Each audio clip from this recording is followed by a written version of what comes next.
शाह अब्दुल अजीज मुहद्दिस दहलवी रहमतुल्लाह अलैह का जमाना चल रहा है। यदि अंग्रेज नाकाम को तमिस बासो मुसलमान ना हेको कमजोर करित नहीं कर सकते हैं। यमो कर अकिस आलिमस इम्तिहान दबियत ए मौलवी ए जोर से मीम से जोर से मीम से अंग्रेजी बता ए मौलवी ए बोलो भाई ए मौलवी।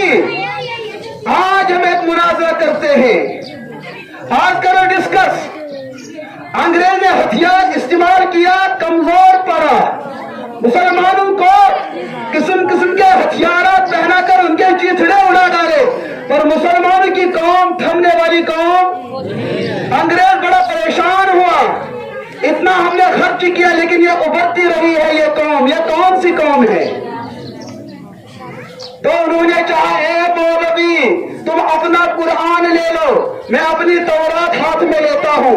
ये जलते अंगारे में तुम कुरान को गिरा डालो, मैं तौरात को गिरा डालता हूँ। जो किताब जल जाती है वो मजहब बातिल, और जो किताब बचती है वो मजहब बरहक, वो मजहब।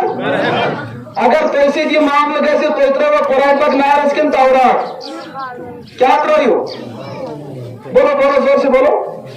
अगर तहसीक पगह युत मामल गो खुदा न खास तौरात अतस क्या तो कुरान पाक तो ऑप्शन दो मन तो आठ नारस मन त्रावन अद बचू तो त्रो कुरान पाक किन तौरात त्रो ज़ालिमो।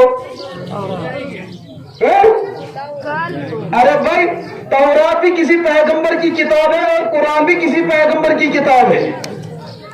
जिम वक्त मौलवी पाई कुमन जोर से बोलो।